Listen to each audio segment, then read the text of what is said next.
Imagine for a moment that your body's own immune system, right? Like the very network that is designed to protect you just gets a crossed wire. Yeah, a complete biological glitch. Exactly.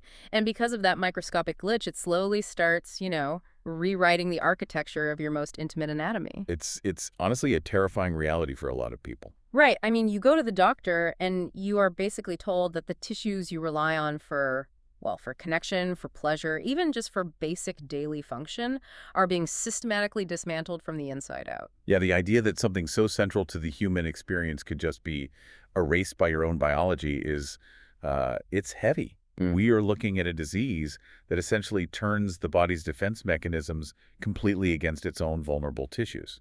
Which brings us to the actual mission of today's deep dive. We are looking at this massive stack of medical guidelines, recent dermatological research papers, patient resources, all concerning this condition called lichen sclerosus, or LS. Right, which is a chronic autoimmune skin condition. Right.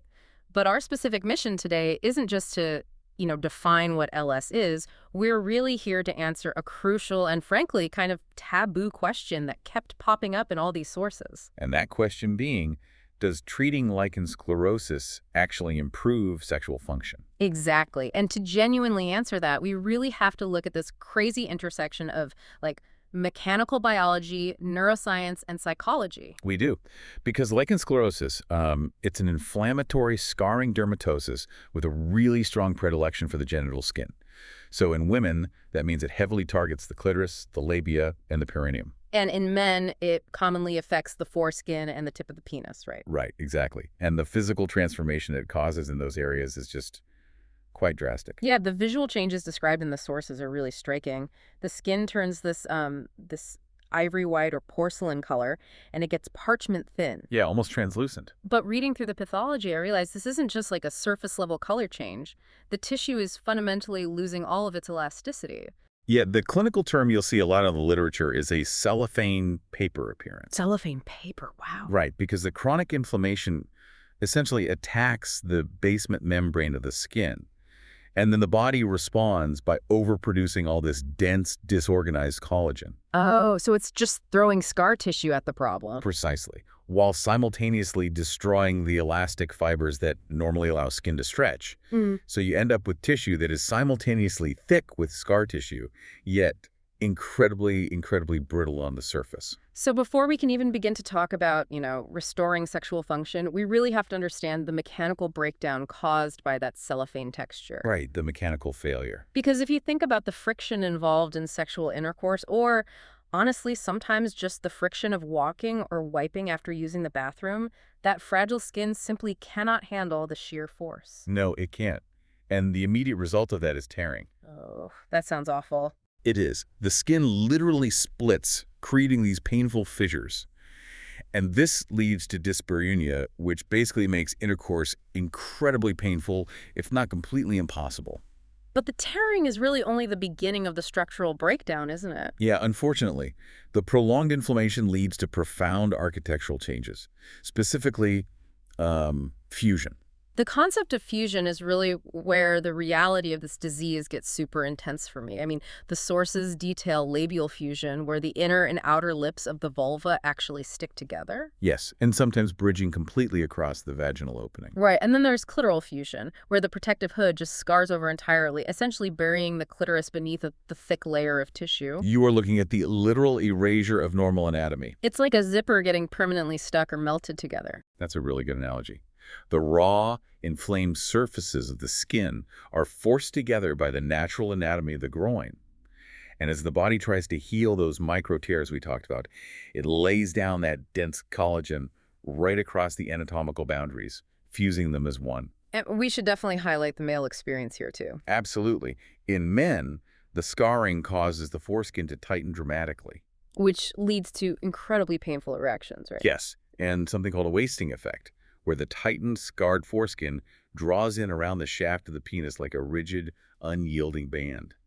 Man, reading through the research on the pain patient's experience, I just found myself pausing a lot. It's a lot to take in. It is, because when you have tissue paper skin that is constantly tearing, the pain seems, obviously mechanical. But the severity of the burning and itching described by patients seemed totally disproportionate to just surface level cut. It does seem out of proportion, yeah. I just kept wondering if there was something deeper happening beneath the skin on a cellular level. And that instinct is spot on. It actually points to one of the most significant breakthroughs in recent LS research. The pain is not purely mechanical. Really? What else is driving it? The underlying issue driving the real agony of lichen sclerosus is neurogenic inflammation. Meaning the nerves themselves are driving the swelling and the pain rather than just passively reporting an injury like they normally would? Exactly. The affected skin's microscopic wiring is literally being rewritten by the disease. Wow. Yet when researchers actually biopsied genital tissue affected by LS, they didn't just find immune cells. They found a massive proliferation of specific nerve fibers branching out into the tissue. So the body is sprouting new hardware. That's exactly it.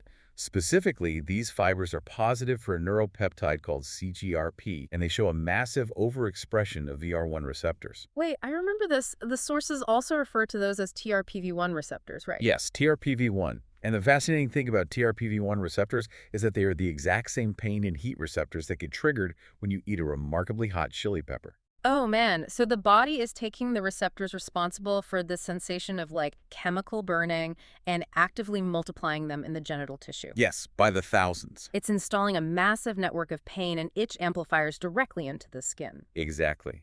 So the intense, maddening itch and the severe pain aren't just secondary reactions to the skin tearing. They are a primary neurological feature of the disease itself. That is wild.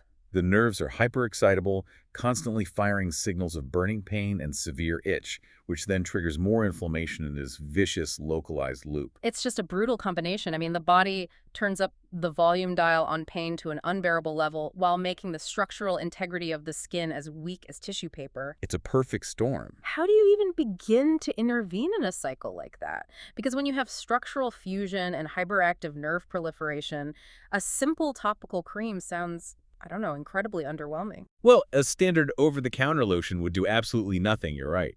But the global gold standard for treating lichen sclerosus is the use of ultra-potent topical corticosteroids. Okay, so not your standard drugstore hydrocortisone. Not at all. We are talking about highly concentrated formulations like clobetasol propionate, which are vastly more powerful than anything you'd use for, say, a mild rash. Right, and I noticed the regimen is quite intense. I mean, patients are usually instructed to apply this ointment daily for several weeks just to get the massive initial inflammation under control. Why the acute phase? Yeah, and then they slowly taper down to a maintenance dose, applying it maybe a couple of times a week, essentially for the rest of their lives. Strict adherence is absolutely non-negotiable if the patient wants to preserve their tissue. The skin barrier in the genital region is uniquely structured, and the sheer force of the localized immune response requires a massive counterstrike to shut it down.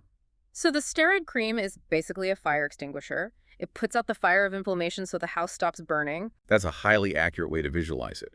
By shutting down the pro-inflammatory cytokines, the chemical messengers causing the immune attack, the steroid essentially turns off that neurogenic itch amplifier. So the excessive nerve sprouting stops? Yes, it stops. And the skin stops tearing so easily. And the existing painful fissures finally have a chance to heal because the immune system is no longer actively destroying the new cells that are trying to bridge the gap. Which means for many patients, just getting the skin physically intact and stopping that burning makes intercourse tolerable again. Exactly. And crucially, early and consistent use of these potent steroids prevents the scarring and architectural loss from happening in the first place. It halts the progression. Right. If a patient is diagnosed early and adheres to the maintenance regimen, they can often prevent any fusion from ever occurring. But, and this is a big but, if we look at our core question regarding sexual function, there is a massive caveat here. There is. If the house is already damaged, like if the clitoris is already buried under a thick layer of disorganized collagen, or the labia have already bridged across the vaginal opening area, the fire extinguisher can't rebuild the house, right? Does the cream reverse the fusion? And that is the sobering reality. The guidelines are completely transparent about this limitation. Steroids cannot reverse existing architectural changes. Wow. So once the skin is fused, it stays fused. It stays fused. You can completely cure the active inflammation, leaving the tissue feeling soft and itch-free, but those mechanical barriers to sexual function will remain completely intact. So in choroidal stenosis, the narrowing of the vaginal opening or clitoral phimosis, where the clitoris is physically trapped under the fused hood, those will persist no matter how much cream you use. Exactly. Yeah. Which brings us to a very complex crossroad for a patient. Right, because if the mechanical barriers are firmly in place and medications can't widen the opening or uncover the anatomy, the only option left to restore sexual function seems to be surgical reconstruction. Yes. For patients with severe, irreversible anatomical changes that prevent sexual function or even just normal urination, surgeons can perform procedures generally categorized as the division of adhesions. So they basically go in and physically separate the tissues that have grown together. Exactly. Usually under general anesthesia, a specialized surgeon will carefully separate the fused labia. And what about for a buried clitoris? For that, they might use a tool like a needle diathermy. This uses a high-frequency electrical current to meticulously vaporize the scar tissue covering the clitoris, literally layer by microscopic layer. That sounds incredibly delicate. It has to be. It reveals the glands again while minimizing bleeding. And this can instantly restore clitoral sensation and physically open the intratus enough to make penetrative sex mechanically possible again. But wait, looking at the underlying mechanisms of this disease, I spotted a huge paradox in the sources. Oh, the Koebner phenomena. Yes. Earlier, we learned that LS is triggered by trauma, this Koebner phenomenon where scars or friction cause the disease to flare up. Right. It's a classic feature of several skin conditions, including LS. So if the immune system in an LS patient is hypervigilant and hyperreactive to injury in the genital area, any trauma like friction, a scratch, even a tight waistband causes the immune cells to rush to that specific spot and trigger an aggressive flare-up. That's right. So if the disease attacks traumatized skin, taking a surgical tool and intentionally vaporizing tissue seems like the ultimate trigger. Aren't surgeons just inviting the immune system to rush in and scar the area all over again? You have identified the exact tightrope walk of lichen sclerosus surgery. It is a massive paradox and, quite frankly, a calculated massive risk. It really seems counterintuitive. You are deliberately inflicting severe trauma on tissue that inherently responds to trauma by fusing. So why even attempt it if the failure rate from refusion is so incredibly high? Because for some patients, the total loss of function, the inability to experience pleasure or even the inability to empty their bladder properly is so devastating that the risk is warranted. But the surgery itself is really only a fraction of the battle. The true work of restoring sexual function actually happens in the aftercare. You basically have to aggressively outsmart the immune system's healing process. Okay, so how do you stop the Koebner phenomenon from instantly gluing those surgical sites back together? Patients must use those ultra-potent topical steroids immediately and liberally on the fresh surgical wounds to suppress the localized immune response while the cuts heal. Oh, wow. So you are essentially suppressing the body's natural inflammatory healing phase so it heals calmly without overproducing that dense collagen. Precisely. Furthermore, to prevent the vaginal opening from simply scarring shut as the new skin forms, patients usually have to work very closely with pelvic floor physiotherapists. And the sources mentioned dilator therapy as a primary tool for that. Yes. Graduated vaginal dilators are used to physically keep the tissue stretched and pliable as the collagen remodels during those weeks of healing. It prevents the raw surfaces from adhering to each other. But that must be so painful on fresh surgical sites. It requires immense dedication and tolerance from the patient. It's a highly orchestrated, often painful rehabilitation of the tissue. That just sounds incredibly exhausting. I mean, managing the creams, the dilators, the constant vigilance. It is a full-time job. And we've talked extensively about the physical mechanics, like the collagen, the nerve fibers, the surgical reconstruction. But sexual function is fundamentally not just a mechanical process. I know. It requires a willing, relaxed, and engaged mind. We have to look at how the treatment addresses the deep psychological scars left by this disease. And the psychological burden of LS is staggering and unfortunately often overlooked by purely clinical approaches. The sources highlight that 2/3 of patients with chronic vulvar disease are eventually diagnosed with significant mental health disorders. Mostly anxiety or depression, right? Predominantly severe anxiety or depression, yes. And when you look at the daily reality for these patients, that statistic is completely understandable. There is this constant draining anticipation of pain. If every time you try to be intimate, it feels like tearing paper, your brain naturally wires itself to view intimacy as a literal physical threat. It creates a very well-documented feedback loop of fear and pain. The psychological anticipation of pain causes the pelvic floor muscles to involuntarily tense up and guard the area. A protective mechanism. Exactly. But that muscular tension makes any attempted penetration physically harder and vastly more painful, which then just reinforces the brain's fear response for the next time. So you cannot restore sexual function simply by fixing the skin if the pelvic floor is locked in a state of chronic spasm. Exactly. And beyond the mechanical pain, there is deep grief and embarrassment over the physical changes to their bodies. Society places immense weight on normal genital appearance and function, and watching that alter irreversibly, feeling totally out of control of your own body, is profoundly traumatic. It really is. And compounding that trauma is a very specific looming fear highlighted in all the medical guidelines. The cancer risk. Yeah. There is a 4 to 5% lifetime risk that genital lichen sclerosus could transform into squamous cell carcinoma, which is a type of skin cancer. Right. And even though 95% of people will not develop cancer, living with a condition where you know your skin is actively predisposed to malignancy requires lifelong vigilance. Which means patients must perform regular self-examinations to look for ulcers or nodules that don't heal. Which means they are constantly inspecting the very area causing them so much physical and emotional pain. It's just a constant dark cloud. So when we ask if treatment improves sexual function, we cannot just look at steroids and scalpels. Yeah. A holistic treatment model isn't just like a nice addition. It is medically mandatory for actual recovery. It really is. It involves targeted psychosexual counseling to actively break that fear, tension, pain cycle we talked about. And practical support, too. Yes, incredibly practical support, like finding high-quality, unscented emollients to use as daily barrier creams and finding the right lubricants to permanently reduce friction.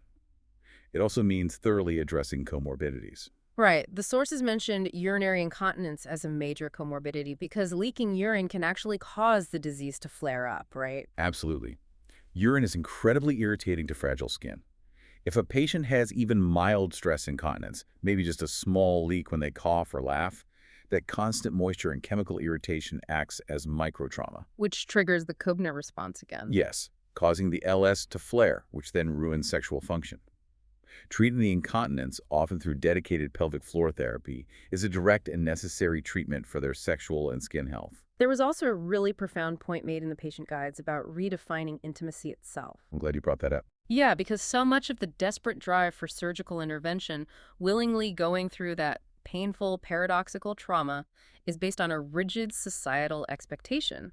The expectation that, real sex only equals penetrative sex. It is a crucial observation. For some patients, the mechanical damage is simply too severe, or the risk of surgery triggering a worse flare is just too high. So what do they do? In these cases, psychosexual therapy plays a vital role in helping patients decouple the idea of physical intimacy from penetrative intercourse. Therapists use techniques like sensate focus, where intercourse is completely taken off the table. So the goal is to help the patient realize that sexual pleasure, emotional closeness, and physical connection can absolutely be found without penetration, especially if penetration is just going to cause tearing. Exactly. It's about systematically removing the performance pressure from the mechanics.